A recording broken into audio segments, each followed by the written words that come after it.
Kingstream Entertainment. Ruslan. Just a little bit about me as an artist. I'm 4 or 5 years into recording, and was doing it pretty much. Whether the money was there or not, I was doing it pretty much full time for like 2 years. And it was like, I've got up to, just attacking it at like, every single, minute of every day was geared towards this and focusing on this. But, everything I built up was in the Catholic bubble. So, my dad, he was a full-time Catholic artist, and he went around and he was, so I guess I just kind of grew up seeing that, and, seeing my dad, go through that. And so I just kind of went that route, and was kind of, for the past 4 years, it's been kind of this like trying to stay within the red tape of being, like the Catholic speaker, because, think like, the Christian market, hip hop market is small. The Catholic hip hop market, that's very small. Just kind of done trying to please the person with the money who hires, the cultural kind of like the person that kind of fits in with the culture at the moment to come speak at an event or something like that. But then there's really not a market for it. And, I go into these shows and I go and speak at these schools and stuff like that. And the bag is really good sometimes. Like, it's really nice. But like, I don't know. I guess it just doesn't feel real all the time. Or, it just feels like, that I'm like, we're made for more or something. And so, like when COVID hit, that whole market dropped, like everything, like all school bookings, everything. And so, and I felt like, God was kind of telling me, like, up into like for the build up, even like before all this, like, all my questions about rebranding. So sorry, I'm getting there. No, this is good, because I got so many thoughts on this. This is really, really good. Yeah. Keep going. And so, so it like completely dropped, and I'm now, God kind of told me, you like, it's time for you to get a full-time job. Like, can you humble yourself and serve me? And he's been telling me that before all this hit. But then, this happened, and, I'm working at like a juvenile detention center now, and hanging out with these kids, and, they're in for adult crimes, and so it's like really intense, but the bars have really helped, like, just hanging out with these kids, and they're all trying to be rappers, their music is really intense. It's like, not wholesome at all, but I try to help them record on Logic and everything. And so you're basically trying to figure out how to go from being a Catholic rapper to go to just being a rapper who's Catholic. Is that a fair assessment? I'm assuming you're still Catholic, right? I'm assuming the Pope don't got you too messed up right now. A lot of Catholics are freaking out. But I'm assuming that's really the question. How do you go from being Catholic rapper to being rapper that's Catholic? Yeah, pretty much. Like, I just want to start making music that reaches the people that I'm talking to now. And I want to be more myself and be authentic, and speak the way I speak. And I know that's a whole other topic, but, I feel like the music I'm about to put out, there's some people who are attached to this Jay Sano brand. They're like these, they're moms with like these 7-year-old kids who like, trust that when they hit play, that song's going to be like, safe. And so, I don't know. So I'm just thinking about rebranding, Okay. Well, man, that's a great question. First of all, listen, dude, how do I explain this in a way that makes sense? Because a lot of people don't understand this idea of when you're thriving in a micro tribe, like Christian music or Catholic micro tribe, or the college circuit, or the spoken word circuit, or fill in the circuit, right? Those are not made up of actual supply and demand, in the sense that the consumer is not booking you. It's not business to consumer. It's B2B. It's business to business. And B2B business is different. It's very different. So what happens is there's the psychological side. You're doing these shows. There might be hundreds or thousands of people there. You might be thinking you're the man. Subconsciously, your brain will trick you because you get up in front of 3,000 people and do a rap. Your brain tricks you into thinking that you're the man because there's 3,000 people there. You don't critically think through the process of this is a conference and I'm just one of a gajillion people and speakers here, and there's a built-in audience, right? And in the music industry, we call this soft ticket versus hard ticket. A lot of artists, because they have the right manager, they got the right label, they got the right booking agency, they do great soft ticket. They're at all the festivals, they're at all the conferences, they're at all the South by Southwest, A3Cs, all the showcases. But those are soft tickets. And then you have guys that really be out here doing hard tickets. Hard tickets is business to consumer, right? I am a business. I'm going straight to the consumer. I'm selling it to the consumer. Soft ticket is B2B. I'm going through a promoter who builds it up. And in Christian music and Catholic music and any micro tribe, that, man, I'm telling you what, that is very deceptive and very dangerous. And I think it's the bottleneck on, in my opinion, a lot of Christian artists, because they get into that ecosystem and they think this is it.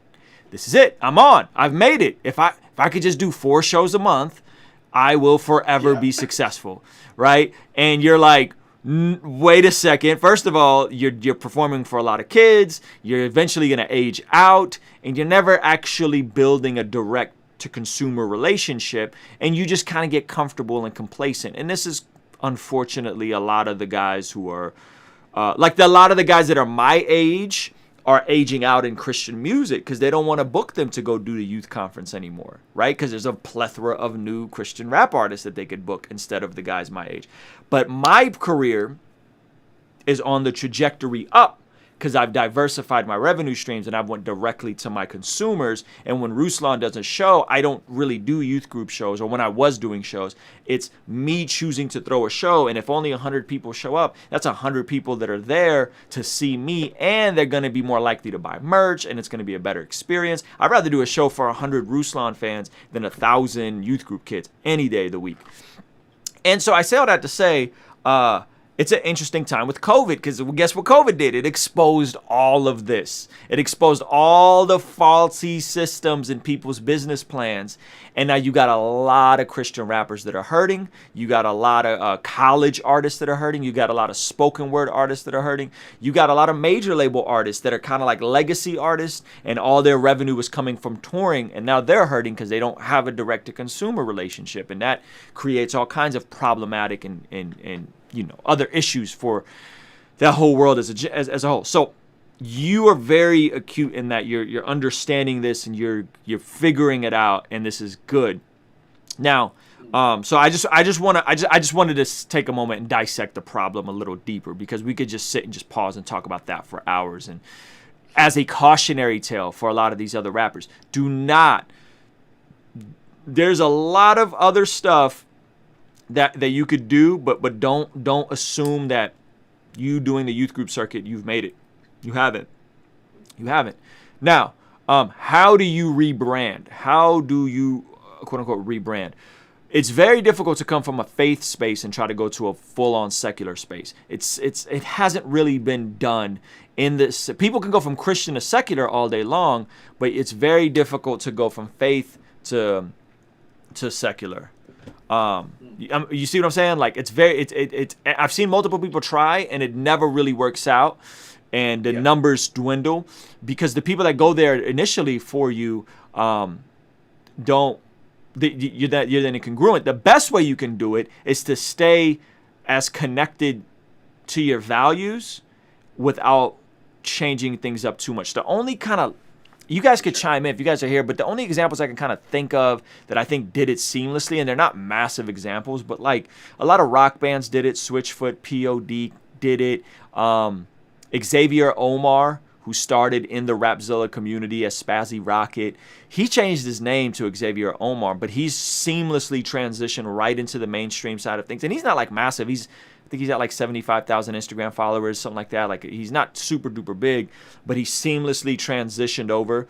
And so what you'll find these people is a couple of things, right? is they don't start incorporating profanity. That will instantly get you completely dismissed by your faith-based consumer base, right?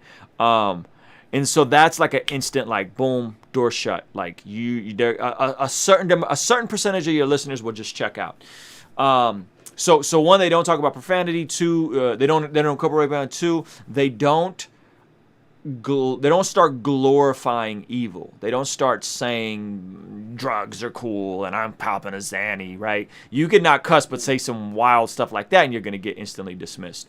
So I think all in all, man, I would study what Spazzy Rocket did to Xavier Omar, how he transitioned. I think it was very seamless. And one of the things that he did to keep himself from getting spoiled is he did not do any Christian shows. Early on, he would not do youth group shows. I mean, I think we did one youth group show with him as the Dream Junkies, 2015.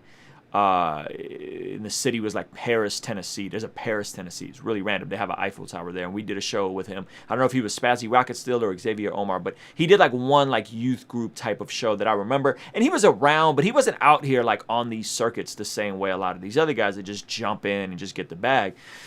So I think if you can just stay congruent as a Catholic, forget market, not market, what topics you can or can't say. Just remain a Catholic, which in my opinion, there's certain things that go along with being a Catholic, just like there's certain things that go along with being a Catholic. You should be fine on a macro scale. You should be fine. And know that your audience is going to grow with you as well, right?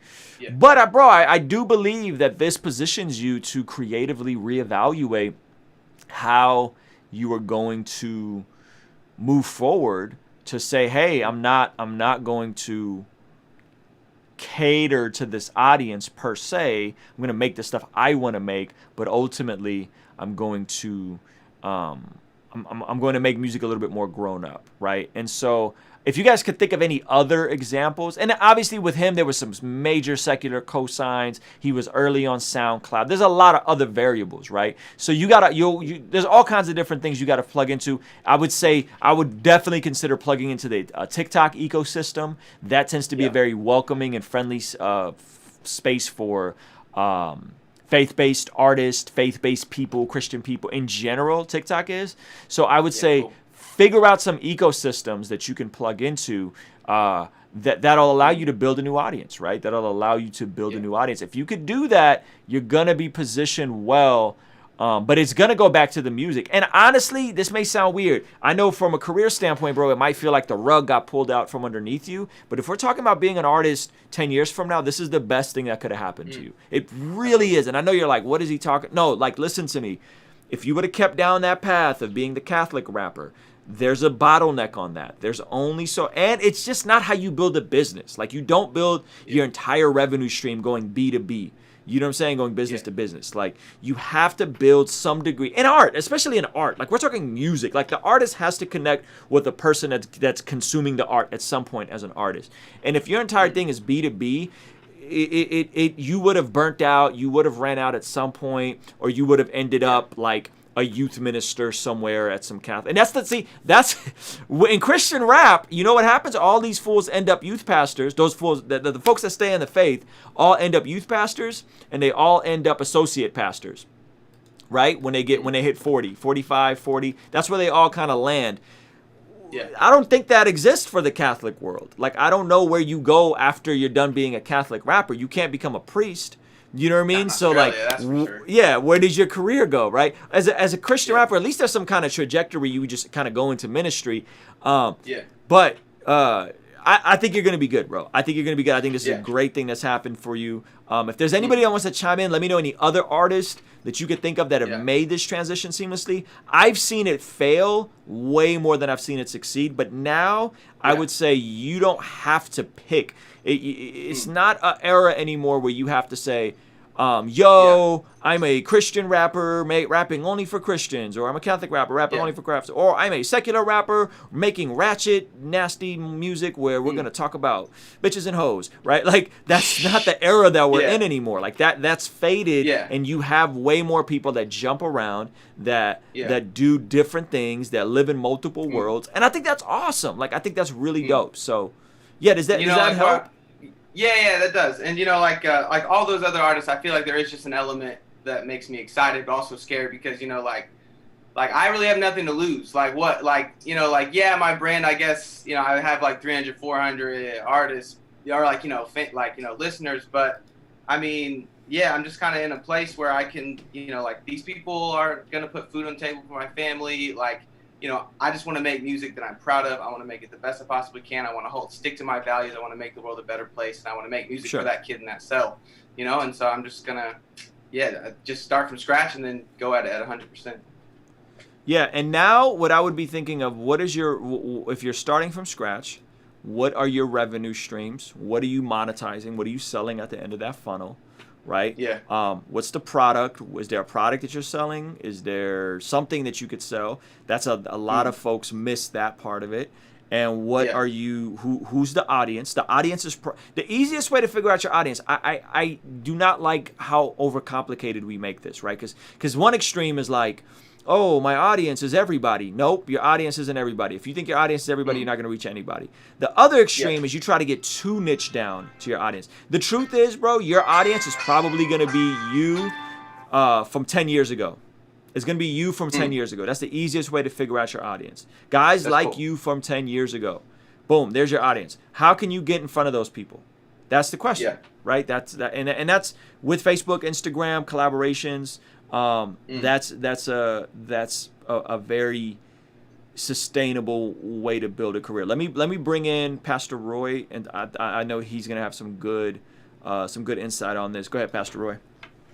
Yeah, so the one thing I was going to say, Jay Sato, so the one thing that I heard that, because Ruslan already touched on a lot of great points, is that when you talked about the fact that when you actually got to get involved in ministry with a different demographic of people within the prisons, to me it sounds like you're saying that felt more fulfilling than just doing some music in front of some kids, right? Yeah.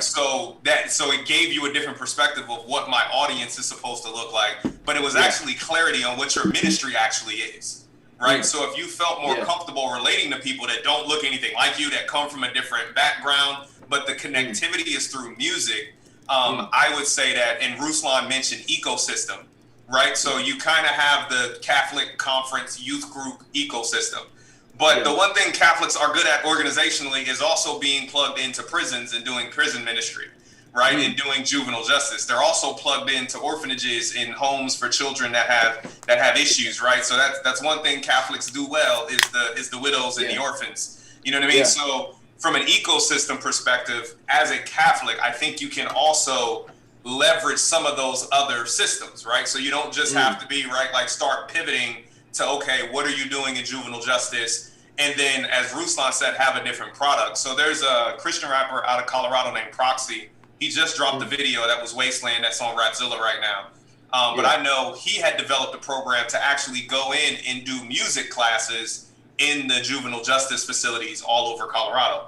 When I lived out there, he did kind of what you were doing. Like he would go in there with a keyboard or whatever. He'd make some beats. He let the kids do some music. And then he had grant money funding all of that, right? Yeah, so that became a source of revenue as well. So when you talk about ecosystems outside of the brand, is the brand and all the advice Ruslan gave you, I would say make sure you look at the fact that if you felt more fulfilled and more pulled towards engaging with that demographic of people through music, right? That the connection through that music, then try to figure out other ways to leverage the ecosystem of the Catholic Church, but in juvenile justice, correctional facilities or whatever, because then you could have a different avenue where you can go in to speak, do classes, play some music, freestyle with some people or whatever. And with that, your content gets to be different because I'm not talking to 7 and 8 and 9-year-old, soccer moms and kids.